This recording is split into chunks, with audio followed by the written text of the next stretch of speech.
Hello and welcome to our first video on Pythagoras and Trigonometry. I'm Mr. Chowdhury and today we're going to be looking at what is Pythagoras theorem. So you may have heard of it before, but today we're going to be looking at what it is and where it comes from. So the first thing we're going to do is learn about labeling triangles. So there is one key thing you need to know, the one key word that you need to understand, and that word is hypotenuse.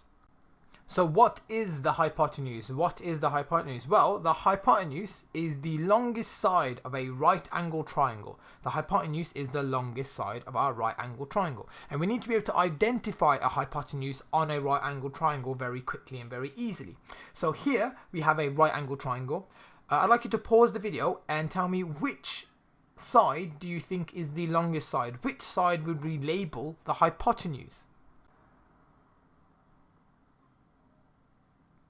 Okay, so hopefully you've had a go at that, and I'm going to give you a little trick on how to understand where the hypotenuse is.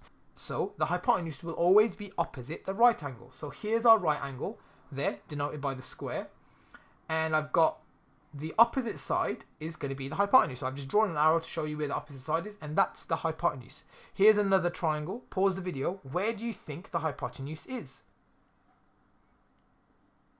Well, there's our right angle. Our hypotenuse is directly opposite it. That's where the hypotenuse is. So your next task is going to be to look at these triangles and label the hypotenuse. That's all you need to do. Look at these triangles and label the hypotenuse. So pause the video and have a go at doing that.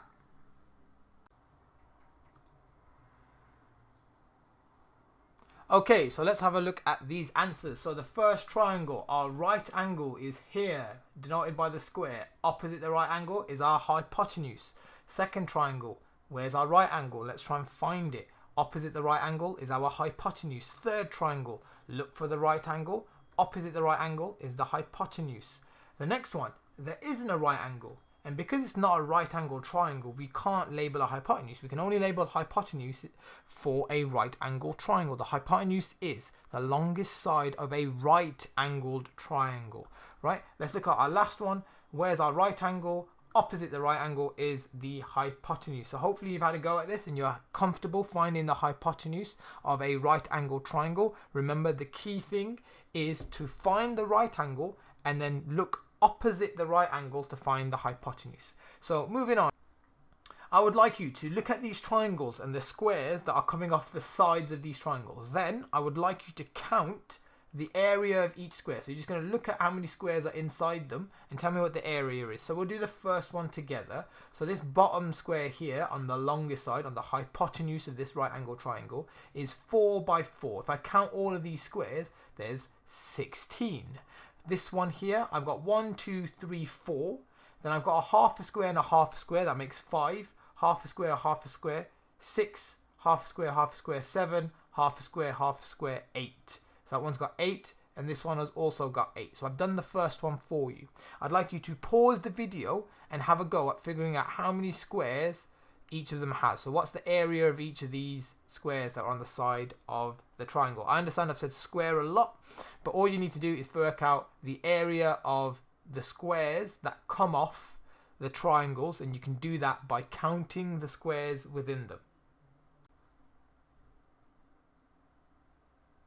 Okay, so let's look at the next one. So this one here has got 4, this one here is 9, and the one on the end is 13. I'm just going to put the rest of the questions up for you so you can just mark your answers. They are the questions that you had. These are the answers that you need. Right? So what I'd like you to do is look at each of these squares, look at the squares, and tell me what you notice. What's the relationship between the smaller squares and the bigger one? What's the relationship between the smaller sides of this triangle, the squares that come off the smaller sides of this triangle, and the square that comes off the hypotenuse? What's the relationship? Pause the video, have a think. Okay, so what you should have noticed is that if we add the smaller squares together, we get the bigger square. So for example, on our first question, I've got 8 and 8, and that gives me 16. On our second one, I've got 9 and 4, and that gives me 13. Third one, 4 and 4 gives me 8. This one, 9 and 1 gives me 10. This one, 8 and 2 gives me 10. And the last one, 10 and 8 gives me 18. So that's a relationship we can see. So now we're going to practice applying this relationship. So I've given you the answers to two of the squares. You need to tell me what the missing one is. So pause the video, have a guess.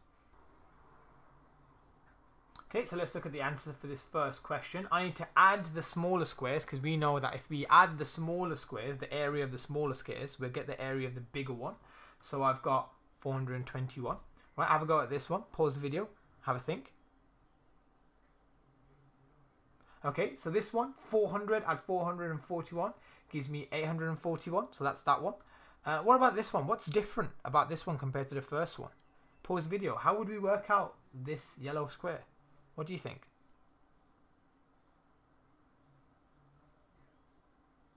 So in our previous slide, we had the two smaller squares and we were finding the bigger one. Now we've got the bigger one and we need to try and find the smaller one. So what I'm going to do is I'm going to do 625 minus 325 to give me my missing square. So I should get 300 centimeters squared.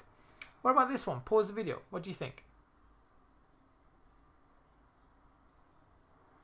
Okay, once again, we have to do a subtraction. I've got the bigger one, I've got a smaller one, and I'm looking for another smaller one. So I do 700 minus 425, and I get 275.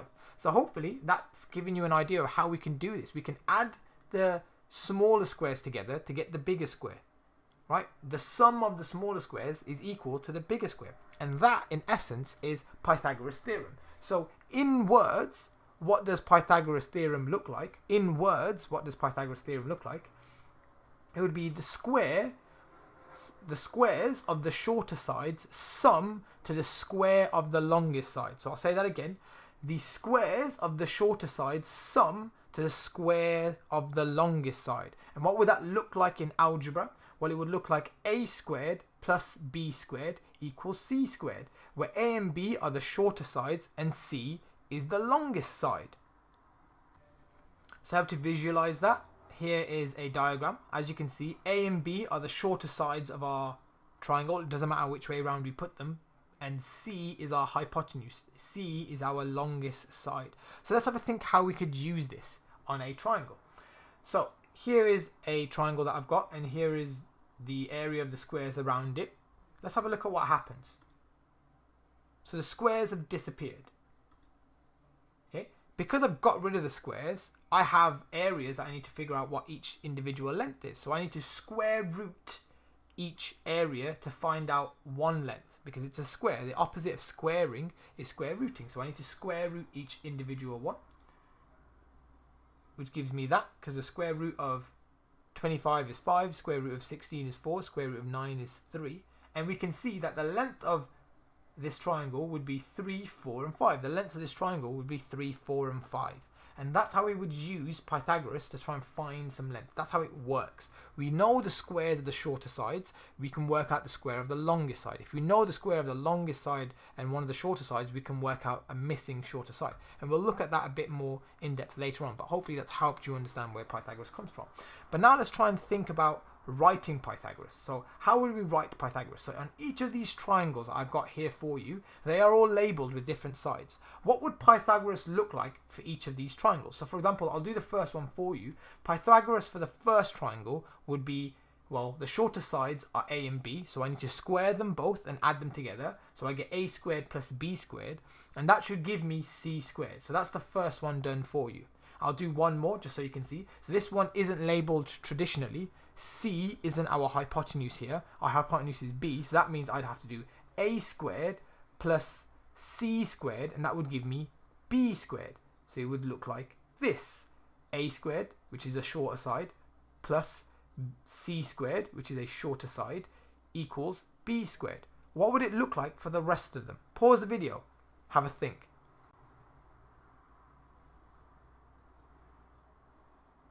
Okay, I'm going to go through all of the answers now.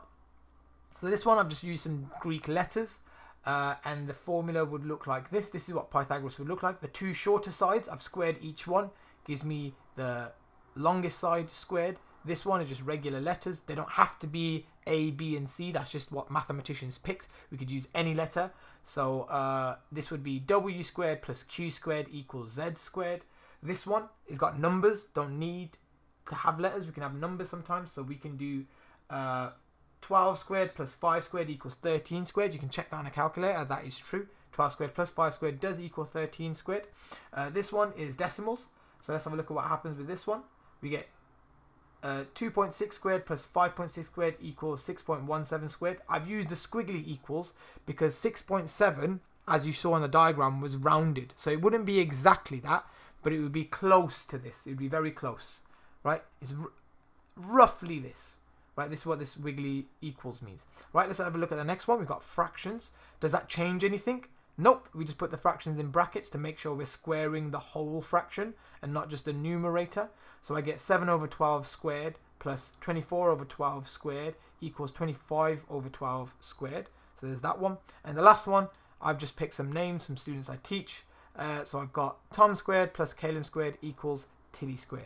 Now, hopefully that's helped you understand where Pythagoras comes from. Hopefully it's helped you understand how to write Pythagoras and how to label a triangle. If you're feeling really confident, you can go watch Mr. Amison's videos to help you do some practice.